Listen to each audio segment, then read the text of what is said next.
celebrating 15 years of Young Turks.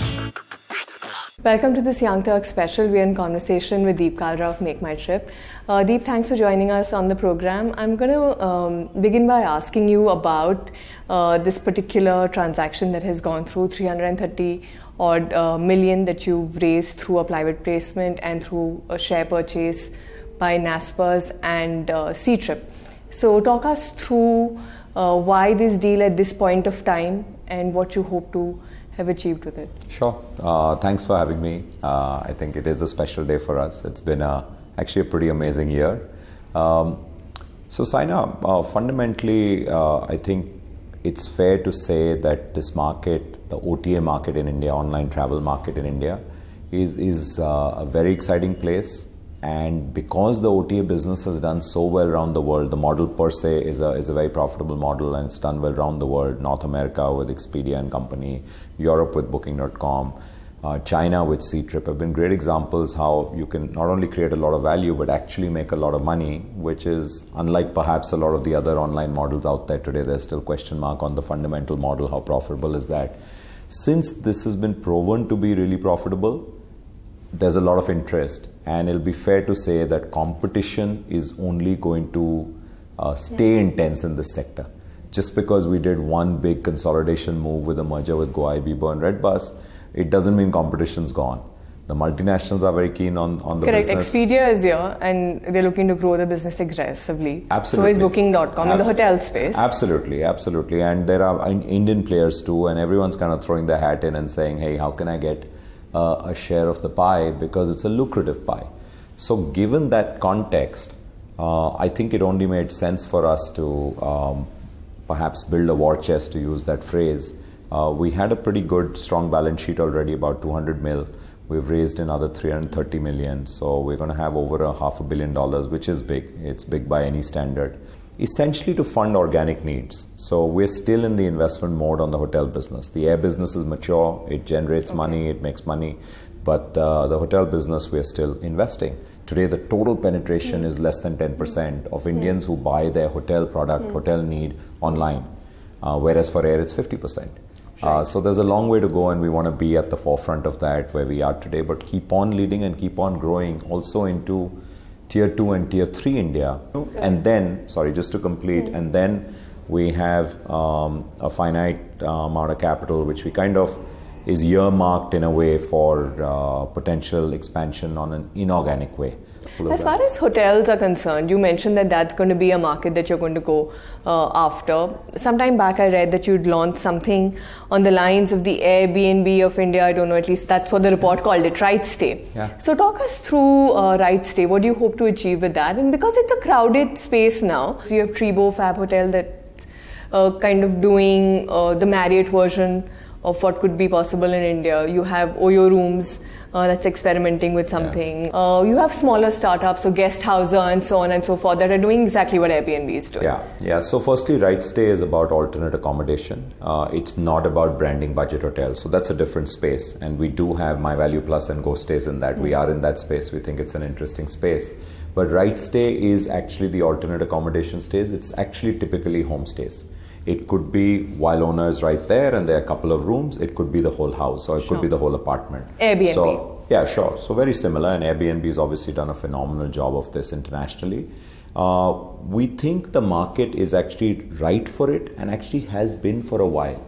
And reason being that we just don't have enough supply of hotel inventory in the market. So if you go down into Coorg and Ooty and places like that, the hotels are few, but the homestays are many. But with a number of players now tapping that, so for Airbnb doing that, Guesthouser doing it, RightStay doing it, is it going to then become commoditized in that sense? And then how much money are you actually going to be able to make off that? Yeah, so I don't think so, Saina. I'll tell you why actually. The one that gets commoditized is where you're selling someone else's undifferentiated product. So you can argue an air ticket could get commoditized. There's 6 airlines and whoever sells it. But here you're selling a unique product. And the fact you've mentioned crowded space twice, I think we for one are not at all worried about crowded spaces. I think we've managed to kind of stick in there and come out to be leaders in every segment we've been in. It's very simple. I mean, we have a playbook. We're going to execute the hell out of it, and we're going to win in this segment. What are the kind of investments that we're looking into RideStay specifically? Whatever it takes. Whatever it takes. It's a big segment. It's a very exciting segment, and we want to play in it. It's a large market, and you're already seeing actually on both Make My Trip and Go Ibibo now, the homestay product is being actually interspersed with the hotel product. Let's talk about Ctrip.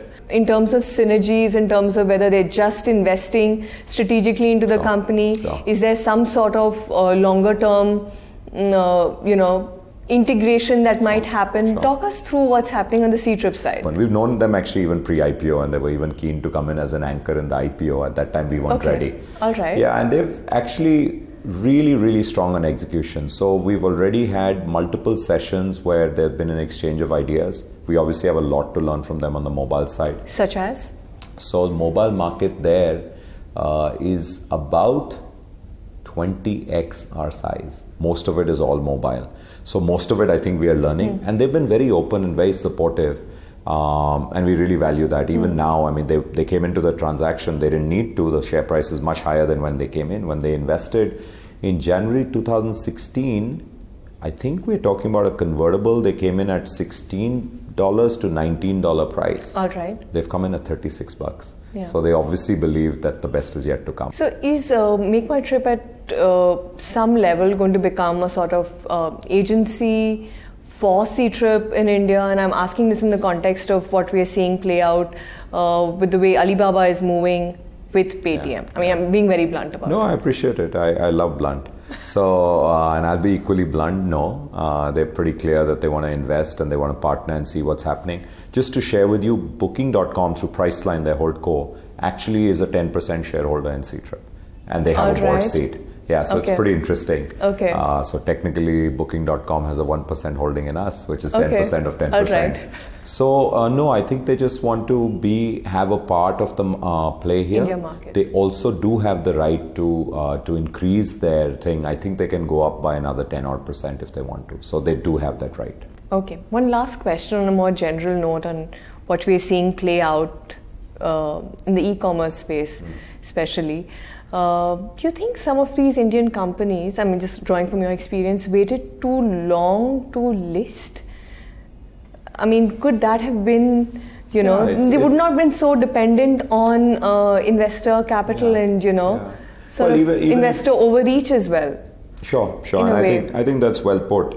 See, what happened over the last few years, particularly last 3-4 years, the private markets became really deep. So you could keep going on being private without listing. Even if you look at Uber and Airbnb now, they're humongous. Exactly my point. By far, being in the private space is easier because you can change strategies, you can get away, you haven't given guidance, you can do dramatically different things. But that doesn't bring discipline. That was my point actually. Yeah, so it cuts both ways. But given the stage of the market they're in, I think they were very fortunate to have a lot of capital back them. And truly, I think the better companies will still continue to do well. I don't get carried away, and I keep telling people it doesn't matter whether someone's valuation is X or X plus 30%. Exactly. Yeah. But, Flipkart and Ola and Paytm, they built really special companies. I mean, hats off to them. They built great companies. But then today it's all become global. It's all seamless. There's one world. We are competing, so I tell young entrepreneurs, you're going to be competing with the best in the world. Right. Don't think of my market is India and therefore I'm competing with just Indian companies. That's gone. That's long gone. And in the online space, it's free for all. Celebrating 15 years of Young Turks.